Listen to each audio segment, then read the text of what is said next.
Жогорку кеңештин эл өкүлдөрүнүн бир жумалык ишмердүүлүгүн чагылдырган парламент берүүсү саламатсыздарбы? Бул жумада жогорку кеңеште өкмөттүк саат уюштурулду. Ага министрлер кабинетинин төрагасы Акылбек Жапаров баштаган өкмөт мүчөлөрү келип, 2021 жылга республикалык бюджеттин аткарылышы, 2022 жылдын бюджетине киргизилген өзгөртүүлөр, 2023 жылга карата пландалып жаткан бюджеттин долбоору боюнча маалымат беришти. Аны менен катар жума ичинде депутаттар бир катар көйгөйлүү маселелерге токтолушту. Ошондой эле кайсы мыйзамга кандай өзгөртүүлөрдү киргизүүнү сунуштап, жана кандай чечимдерди кабыл алышты, алгач жаңылыктардын кыскача мазмуну менен таанышып алыңыздар. Төрага Нурланбек Шакиев Түркиянын улуу улуттук жыйынынын төрагасы Мустафа Шентоп менен жолугушту. Парламенттердин кызматташтыгынын бекемдиги эки өлкөнүн ортосундагы мамилелерди чыңдоого чоң өбөлгө түзөт. Жогорку кеңеште өкмөттүк саат уюштурулду. Зарплатанын баарын көтөрдүк, пособиянын баарын көтөрдүк. Социалдык саясат боюнча комитет Ош облустунда көчмө жыйын өткөрүштү. Силер эми бизге тууган болуп калгансыңар. Төрага Нурланбек Шакиев баштаган парламенттик делегация Түркия Республикасынын улуу улуттук жыйынынын төрагасы Мустафа Шентоптун чакыруусу менен Анкара шаарына расмий иш сапары менен барды. Жолугушуулардын жүрүшүндө өз ара кызматташтыкты арттыруу, соода-экономикалык байланыштарды өнүктүрүү боюнча сөз болду. Төраганын иш сапары туурасында кесиптешим айтып берет. Uygulanıp marş!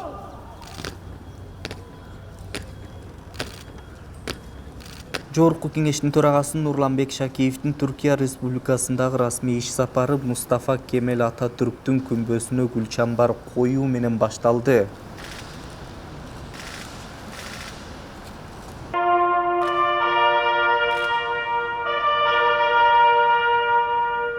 Андан соң жогорку кеңештин төрагасы Мавзолейдин ардак китепчесине каалоо тилектерин жазып калтырды. Ошондой эле делегация Боштондук согушуна арналган музейди көрүштү. Жогорку кеңештин төрагасы Нурланбек Шакиев Түркия Республикасындагы иш сапарынын алкагында аталган өлкөнүн улуу улуттук жыйынынын төрагасы Мустафа Шентоп менен алгач тар чөйрөдө, андан соң кеңири курамда жолугушту. Түркия Республикасынын улуу улуттук жыйынынын төрагасы Мустафа Шентоп жогорку кеңештин төрагасы катары алгачкы расмий иш сапарын Түркия мамлекетинен баштагандыгы үчүн Нурланбек Шакиевке ыраазычылык билдирип, муну символикалык көрүнүш катары баалады. Önemli göreve gelişinizden hemen sonra ilk ziyaretinizi Бул абдан маанилүү кызматка келгенден кийин алгачкы сапарыңызды, расмий сапарыңызды Түркияга жасап жатканыңыз үчүн ыраазычылык билдиребиз. Түркия менен Кыргызстан орток тарых, тил, дини менен байланышкан эки бир тууган өлкө болуп эсептелет. Биздин ортобуздагы карым-катнаштар эки өлкөнүн ортосундагы эле карым-катнаш эмес, эл аралык уюмдарда, эл аралык мекемелердеги карым-катнаштар болуп эсептелет. Акыркы мезгилдеги жогорку деңгээлдеги сапарлардын көп болуп жатышы эки өлкөнүн карым-катнашынын чыңдалышына өбөлгө болот. Жогорку кеңештин төрагасы Нурланбек Шакиев эки өлкө ортосундагы саясий, экономикалык, маданий, гуманитардык алакаларды арттыруу, парламенттер аралык кызматташтыкты кеңейтүү маселесине токтолду. Парламенттер аралык кызматташтык бир жактуу туура максаттуу жолго коюлган. Ошонун негизинде бир катар тажрыйба алмашуулар, келишимдер түзүлгөн. Ошонун алкагында иштер алдыга жылып атат. Парламенттердин кызматташтыгынын бекемдиги эки өлкөнүн ортосундагы мамилелерди чыңдоого чоң өбөлгө түзөт. Биз Түркияны өзүбүздүн Кыргыз мамлекетинин, Кыргыз өлкөсүнүн эң ишенимдүү өнөктөшү, бир тууганы катары билебиз жана эки өлкөнүн ортосунда бардык мамилелерге өтө чоң маани беребиз. Андыктан биздин бүгүнкү жетишкен мамилелерибиздеги көрсөткүчтөр чек эмес. Биздин мүмкүнчүлүктөрүбүз мындан дагы бийик болуш керек. Мен ойлойм, жакынкы ушул 5 жылда эки өлкөнүн ортосундагы мамилелер ар тараптуу, экономикада дагы, соода саттыкта дагы бир чоң эселеген көрсөткүчтөргө жетишет деп мен терең ишенем. Ал эми Түркия парламентинин төрагасы стратегиялык өнөктөштүктү өрчүтүү маселеси жөнүндө кеп козгоп, Кытай, Кыргызстан, Өзбекстан темир жолунун курулушун кубаттай тургандыгын жана бул байыркы жибек жолун кайрадан жандантууга өбөлгө түзөөрүн кошумчалады. Ушул алкакта Кытай Эл Республикасынан Кыргызстан, Өзбекстан темир жол долбоору бүтүрүлгөндө бул багыт аркылуу Каспийден өтүп, ортоңку коридор берки өлкөлөргө кошула алат. Бул багыт ошол учурда тарыхый жибек жолунун жандантылышы долбоорунун маанилүү бирикмелеринен бири болуп эсептелет. Arttırmamız gerekmektedir. Түркия мамлекетинин Кыргызстанга болгон колдоосу сезилерлик экени белгиленип, Нурланбек Шакиев Түркбаанын каржы боюнча кеңсесин Бишкекте ачууну сунуш кылды. Түрк мамлекеттеринин ортосундагы кызматташтыктын алкагында Кыргызстанда, Бишкекте ушул инвестициялык фонд Бишкекте жайгашса деп демилге көтөрүп келгенбиз. Ушул демилгебиз ишке ашпай жатат. Ушул демилгени ишке ашырууга ушул сиздин жана сиз жетектеген парламенттин мындай салымын, колдоосун биз каалайт элек. Жогорку кеңештин төрагасы Нурланбек Шакиев баштаган парламенттик делегация Мустафа Шентоптун коштоосунда Түркия Республикасынын улуу улуттук жыйынынын ишмердүүлүгү менен таанышты. Андан соң Түркия Кыргызстан парламентинин достук тобунун жолугушуусу болду. Анда баяндама жасаган эл өкүлү Алишер Козиев билим берүү, маданият, туризм тармагындагы кызматташууну күчөтүү зарылдыгын белгилеп, аны ишке ашырууда парламенттин орду чоң экенин белгиледи. Биздин парламенттерибиздин төрагалары дагы жакшы жолугушууларды өткөздү. Парламенттер аралык платформалардын ишине активдүү катышуу, узак мөөнөттүү, жемиштүү жана туруктуу кызматташтык биз үчүн абдан маанилүү. Тараптар мындай жолугушуулар дагы уланып, айтылган сунуш пикирлерди ишке ашыруу үчүн мыйзамдык ченемдерди иштеп чыгууну убадалашты.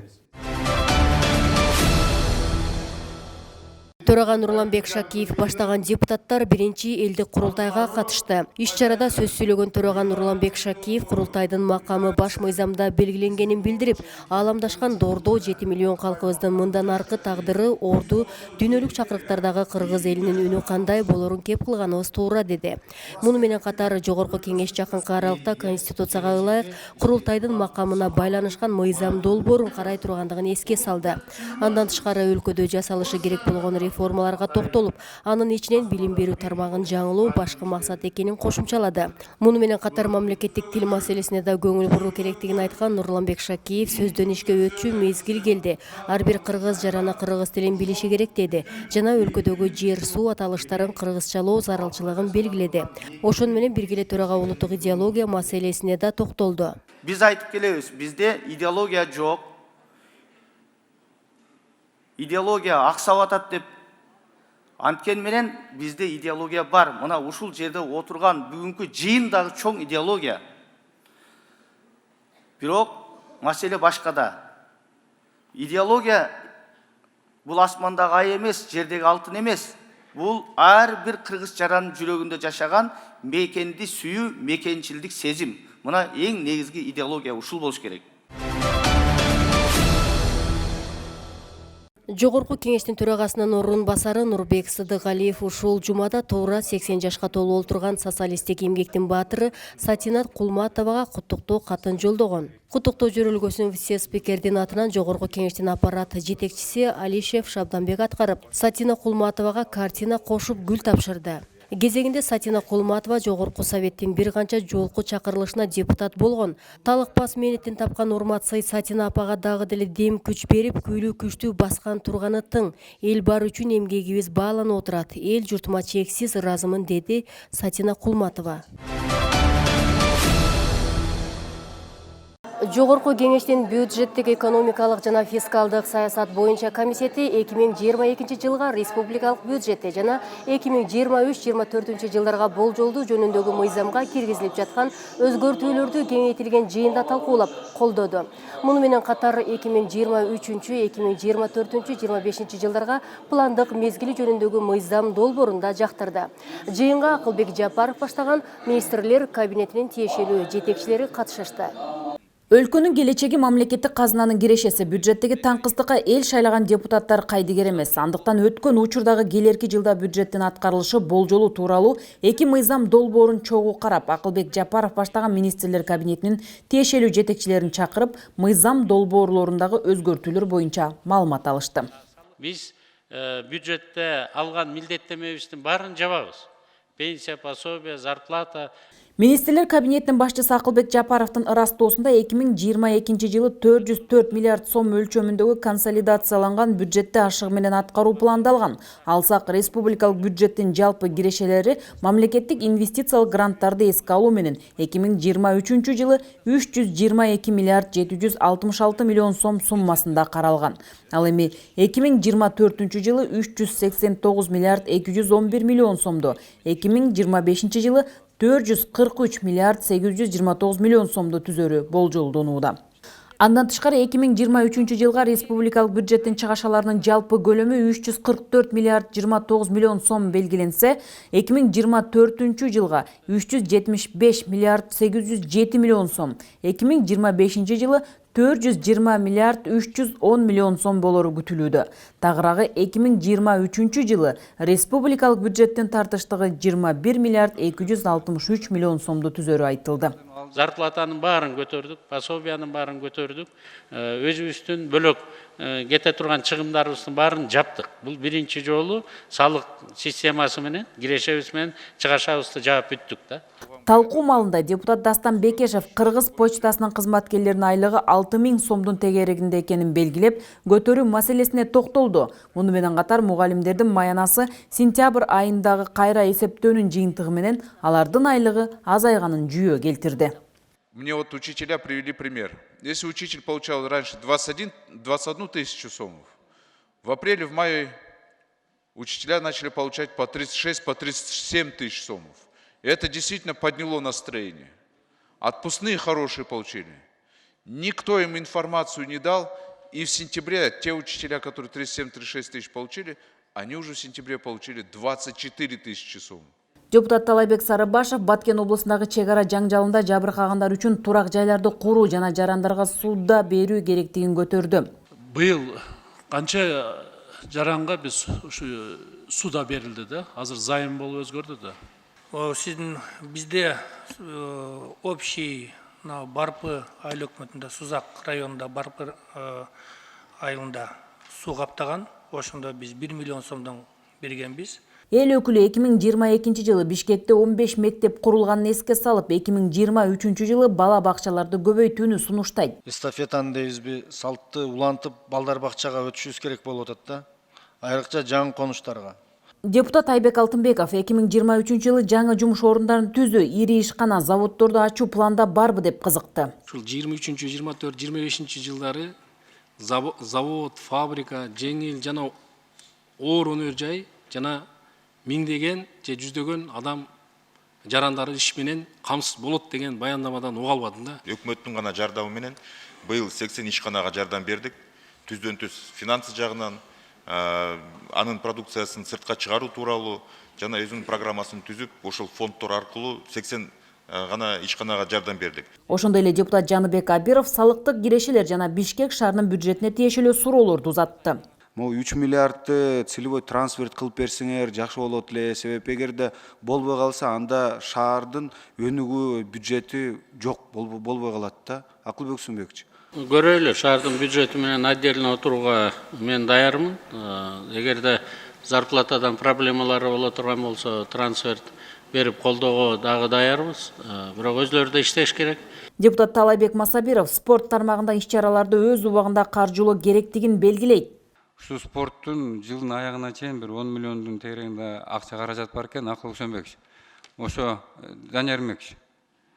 Ошону сунуш катары киргизип коюңуз. Bir 10 миллион тегерегинде баардык спорт түрлөрү боюнча карызсыз жабуу боюнча.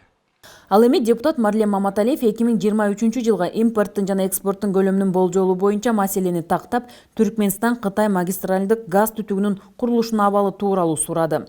Түркменистандан Кыргызстан анан Алай аркылуу Кытайга газопровод курулмак.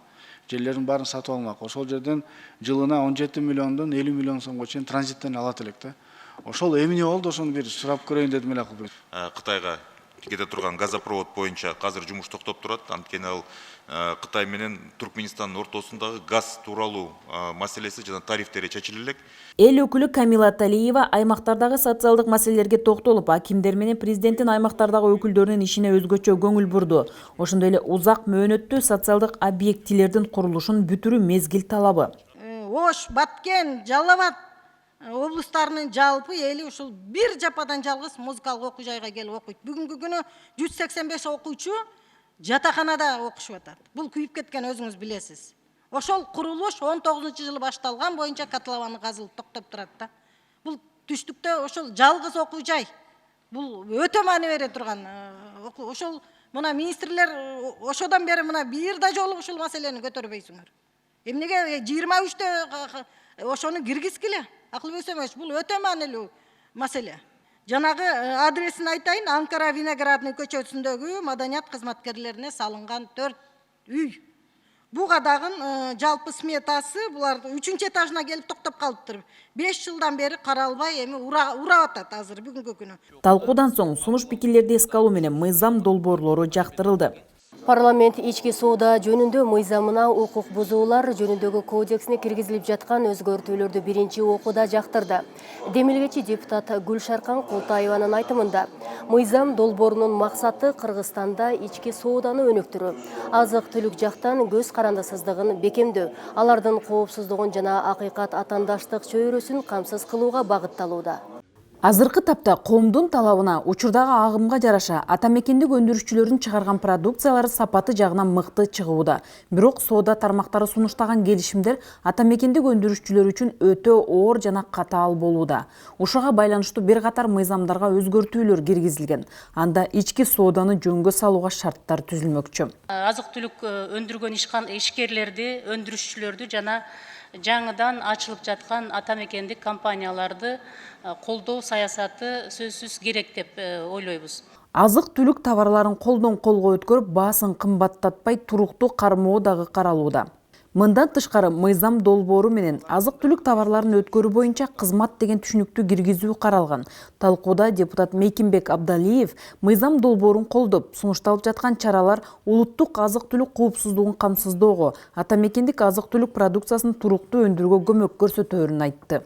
Биз Кыргызстандын экономикасын көтөрөбүз десек, сөз түрдө атамекендик ишкерлерди колдошубуз керек. Өзүбүздүн коопсуздугубузду карашыбыз керек.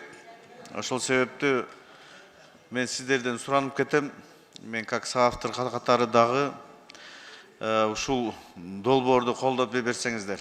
Өндүрүшчүлөрдү колдоо боюнча өлкөдө бирдиктүү саясат жүргүзүү керек. Себестоимость өндүргөндө кымбат болуп калса, жанагы чыккан наркы баары бир деле чет өлкөлүк товарларды көбүрөөк алат экен да адамдар. Ушул жумуртка чыгарганда деле Казакстандыкы да бизден арзан келип атыптыр, бизге караганда себестоимость. Ушул эмне үчүн болуп атат? Ушул багытта жардам берсе болобу өндүрүшчүлөргө? Сөзсүз түрдө жардам берсе болот. Казыр ушул тууралуу бизде импортозамещение программасы, өзүңүздөр билгендей, казыр канаттуулардын эти тууралуу жана жумуртка тууралуу бизде казыр импорттун көлөмү 60-тан ашык болуп турат. Өлкөнүн дипломатиялык өкүлчүлүктөрү дагы атамекендик товарларды чет өлкөлөргө чыгаруу боюнча чараларды көрүү зарылчылыгы белгиленди. Депутаттар товар өндүрүүчүлөрдүн жана соода ишканаларынын өкүлдөрүнүн да кызыкчылыгын эске алуу сунушун беришти. Эки жактан дагы ишкерлер болуп атат. Бир жагынан биздин атамекендик өндүрүштө иштеп аткандар болсо, экинчи жактан биздин ишкерлер. Ошондуктан мен ойлойм, эки жактын мындай барабар тең карап туруп, ушунун баарын алып чыксак депчи. Сеть маркетов, которые сейчас реализуют наши товары отечественные, они же работают больше всего прозрачно, у них там ККМ стоит. Их тоже нужно поддерживать, и их по сторону тоже нужно, наверное, послушать и принять во внимание. Жогорку кеңештин социалдык саясаты боюнча комитети Ош облусунда көчмө жыйын өткөрдү. Бир катар министрликтердин жана жергиликтүү өз алдынча башкаруу органдарынын өкүлдөрү коштогон депутаттар 3 күндүк иш сапарынын жүрүшүндө аймактагы мектептердин, ооруканалардын, маданият үйү, китепкана жана музыкалык мектептин ишмердүүлүгү менен таанышып чыгышты. Аны менен катар Алай районундагы Талдуу сууда жашап жаткан памирдик кыргыздардан кабар алып кайтышты. Алгач комитет мүчөлөрү Араван районунда болуп бир катар билим берүү мекемелери менен таанышып, авариялык абалда экенине күбө болушту. Көпчүлүк мектептердин эскилиги жетип, кайрадан куруу зарылчылыгы жаралган. 23-жылдан уже киретін школға планына кирген 2023 жылы 20 сом. Ушундай эле көйгөй Араван жалпы дарыгерлеринин практикалык борборунда да айтылды. Тагыраагы 1991 жылы курулган оорукана ушул күнгө чейин капиталдык ремонттон өтпөгөнү белгиленди. Оорукана 30 орунга ылайыкташканы менен Араван аймагындагы 21 000 калкты тейлейт. Медициналык жабдуулары жетишсиз жана эскилиги жеткен. Суу түтүктөрүнү жаңылашыбыз керек. Санитардык түтүкчөлөрдү жаңылашыбыз керек. Жылуулукту алмаштырыбыз керек. От казандарыбызды анан ичкериде батарея жылуулук берүүчү системасын негизи курат. Иш сапары Ош облустунун Чоңалай районунда улантылды. Депутаттар социалдык мекемелердин абалын жеринде көрүп, мектеп, оорукана жана китепкана, маданият үйүндөгү түзүлгөн шарттар менен таанышты. Мында да жаңы имаратка муктаждык маселеси көтөрүлдү. Мектептерде класстар тартыш болсо, китепканалар жокко эсе, ал эми эмканаларда жабдуулар жетишсиз. 300 населенияны ушул жерде өздөрү карап эме кылганга, азыр биз бул жетекчиси менен да сүйлөштүк. Ушул 4 бөлмөлүү жакшы фап керек экен. Себеби бизге чейин мындай маалымат жок болчу. Андан ары депутаттар Алай районуна отурукташкан памирлик кыргыздардан кабар алды. Талдуу суу айылына барып, Ауганстандан көчүп келген этникалык кыргыздардын абалы менен таанышып, алгач кайрылмандардын кышка даярдыгына кызыгышты. Жылда ошо Перитколдон алдына 5 тоннадан көмүр түшүп берет. Бекер. Андан тышкары өздөрү да мына быйыл Кудайга шүгүр иштеп калышты. Жок, быйыл да түшүргөн да. Кече 5-нчи түшүрмөгөле карьерди суу басып кетип. Быйыл да 3 тоннадан көмүр берет. Силер бизге тууган болуп калгансыңар. Рахмат. Ошондуктан кандай эми социалдык жактан маселелер болсо, биз дагы ошо чечип бергенге даяр болобуз. Памирлик кыргыздар жер суу көйгөйүн айтып чыгышты. Кайрылмандар үчүн жалпы 95 турак үй куруу пландалган. Биз дагы ошол жерге өзүбүз, мана биздин жерибизде мамлекет бергенде ошо бир нерсени үйрөнүп эсепсек, анан кийин ушундай ызычуулар болбосо деген эле маселе да, башка бизде эч нерсе маселе жок. Иш сапардан жүрүшүндө депутаттар Чоңалай райондук администрациясынын имаратында жергиликтүү тургундар жана мектеп, бала бакча, ооруканалардын жетекчилери менен жолугушту. Мында суроо жооп жана сунуштар айтылды. Тактап айтсак, бир топ мектеп, бала бакчалардагы көйгөйлөр айтылып, ооруканаларда заманбап жабдуулардын жоктугу жана Чоңалай районундагы чек ара маселеси да көтөрүлдү.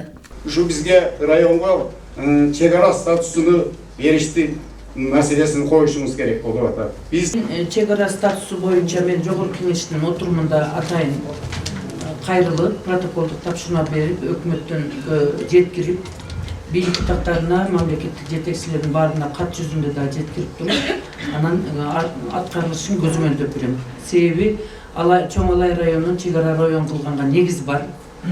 Түздөн түз чек ара район болуп турат. Бир эмес бир канча жолу мындай окуялар кайталанган, билесиңер. Ошондуктан бул мен үчүн жаңылык эмес. Ушул маселенин жоопкерчилигин мен өзүм жеке мойнума алдым. 2 күндүк иш сапардан соң депутаттар Ош шаарында көчмө жыйын өткөрүштү. Жыйынга жогорку кеңештин тармактык комитетинин мүчөлөрү жана министрлер кабинетинин тиешелүү жетекчилери жана башка жергиликтүү мекемелердин жетекчилери жана өкүлдөрү катышты.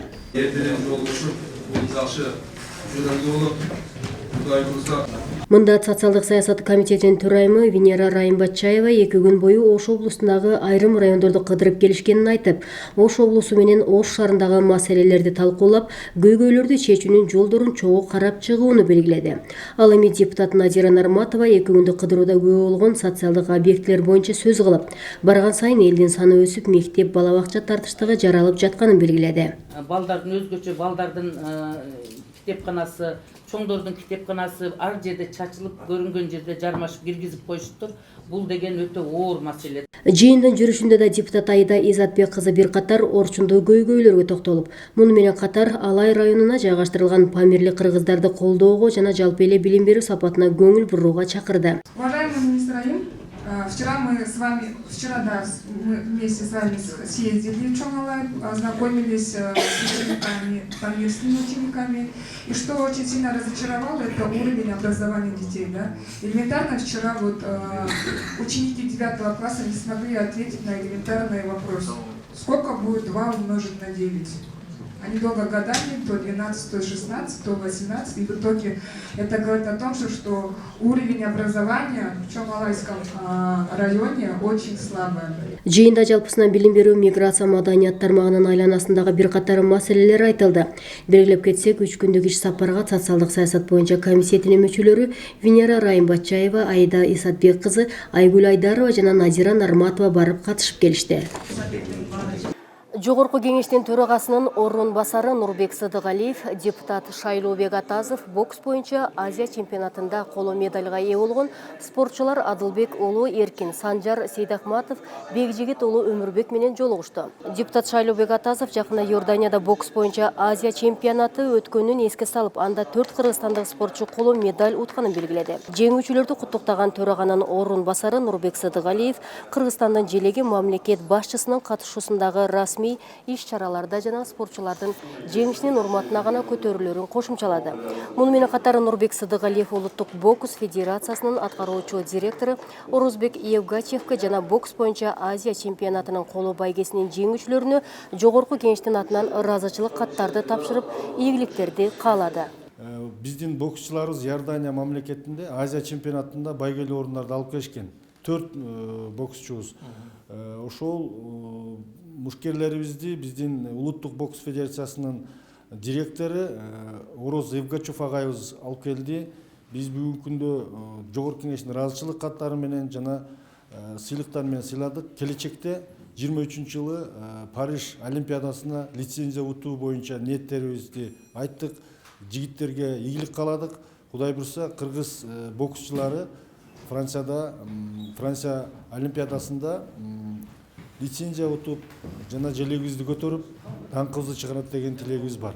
Негизи өзүбүз спортчуларды колдоп турушубуз керек. Булар биздин сыймыктар, жалпы эле спорттун бардык түрлөрүн колдошубуз керек. Республикабызда баштапкы кесиптик билим берүү тармагынын 80 жылдыгына байланышкан иш-чаралар белгиленүүдө. Анын ичинде темир жолчулардын 97-чи кесиптик лицейи да атайын иш-чара өткөрдү. Аталган иш-чарага жогорку кеңештин депутаты Тазабек Икрамов катышты. Кесиптик билим берүү мекемелеринин катарында темир жолчулардын номер 97-чи кесиптик лицейи да өзүнүн татыктуу ордун ээлеп турат. Өткөн мезгил аралыгында миңдеген окуучулар билим алып, атайын кесипке ээ болуп, өлкөнүн темир жол тармагынын өнүгүшүнө өз салымдарын кошуп келүүдө. 80 жылдыктын алкагында өтүп жаткан иш-чарага жогорку кеңештин депутаты Тазабек Икрамов катышып, лицейдин окутуучулар жамааты менен окуучуларын куттуктады. Ошону менен бирге темир жолу Кыргызстандын экономикасынын өнүгүшүнө олуттуу таасир эте турган тармак экенин белгиледи. Темир жол бул бардык байланыштарды биздин Кыргызстан менен кошуна мамлекеттер менен байланыштырып турган локомотивде бекеринен айтпайт, эң бир биздин мамлекетибизге, экономикабызга чоң бир салым кошкон ишкана. Мына ушул жердеги окуп аткан окуучу студенттерибизге ден соолук каалайм. Алдыга койгон ар бир жакшы пландарыңыздар ишке ашсын. Сиздерден чоң үмүт, келечек мына сиздердин колуңуздарда. Өз сөзүнүн соңунда жогорку кеңештин депутаты Тазабек Икрамов эмгек алдыңкыларына депутаттын ыраазычылык катын, окуучуларга атайын белектерди тапшырды. Ал эми иш тажрыйбасы мол педагогикалык жамаат эмгектенген лицейдин башкы максаты жаштарга татыктуу билим, тарбия берүү, кесип ээлерин тарбиялоо болуп саналат. Биздин лицейдин эң негизги максаты жана өлкөбүздүн эмгек рыногунун талап кылынган жумушчу кадрларды жогорку деңгээлде татыктуу тарбиялоо.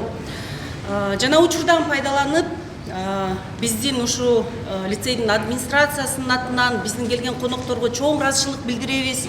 Жыйын лицейдин окуучуларынын күчү менен даярдалган концерттик программа менен коштолду. Жыйындын соңунда эл депутаты лицейдин спорттук залы, машыгуу бөлмөлөрү, ашканасы менен таанышып чыкты.